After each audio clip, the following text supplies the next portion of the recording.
صحیح البخاری حدیث 3۔ حضرت صلی اللہ علیہ وسلم پر وحی کا ابتدائی دور اچھے سچے پاکیزہ خوابوں سے شروع ہوا۔ آپ صلی اللہ علیہ وسلم خواب میں جو کچھ دیکھتے وہ صبح کی روشنی کی طرح صحیح اور سچا ثابت ہوتا۔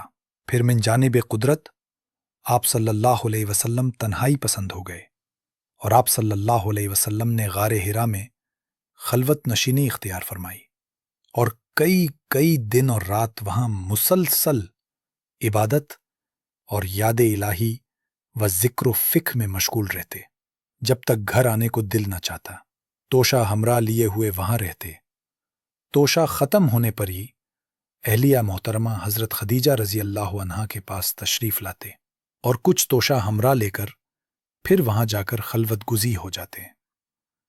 یہی طریقہ جاری رہا یہاں تک کہ آپ صلی اللہ علیہ وسلم پر حق منکشف ہو گیا اور آپ صلی اللہ علیہ وسلم غار حرا ہی میں قیام پذیر تھے کہ اچانک حضرت جبرائیل علیہ السلام آپ صلی اللہ علیہ وسلم کے پاس حاضر ہوئے اور کہنے لگے کہ اے محمد پڑھو۔ آپ صلی اللہ علیہ وسلم فرماتے ہیں کہ میں نے کہا کہ میں پڑھنا نہیں جانتا۔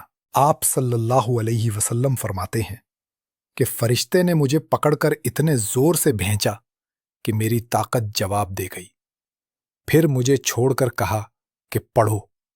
میں نے پھر وہی جواب دیا کہ میں پڑھا ہوا نہیں ہوں۔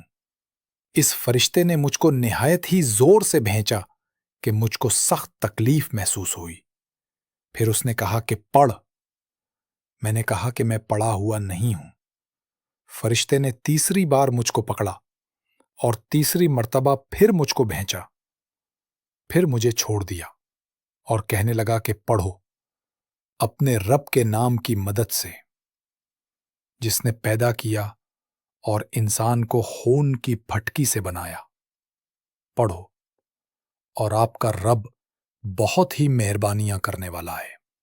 پس یہی آیتیں آپ صلی اللہ علیہ وسلم حضرت جبرائیل علیہ السلام سے سن کر اس حال میں غار حرا سے واپس ہوئے کہ آپ صلی اللہ علیہ وسلم کا دل اس انوکھے واقعہ سے کانپ رہا تھا۔ آپ صلی اللہ علیہ وسلم حضرت خدیجہ کے ہاں تشریف لائے اور فرمایا کہ مجھے کمبل اڑا دو، مجھے کمبل اڑا دو۔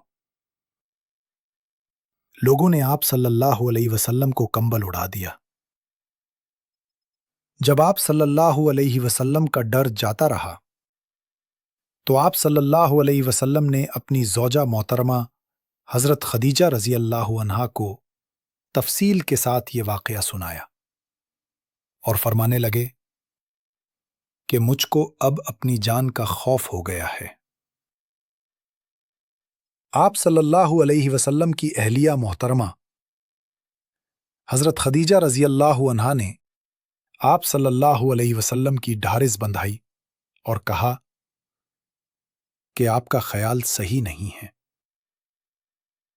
خدا کی قسم آپ کو اللہ کبھی رسوا نہیں کرے گا۔ آپ تو اخلاق فاضلہ کے مالک ہیں۔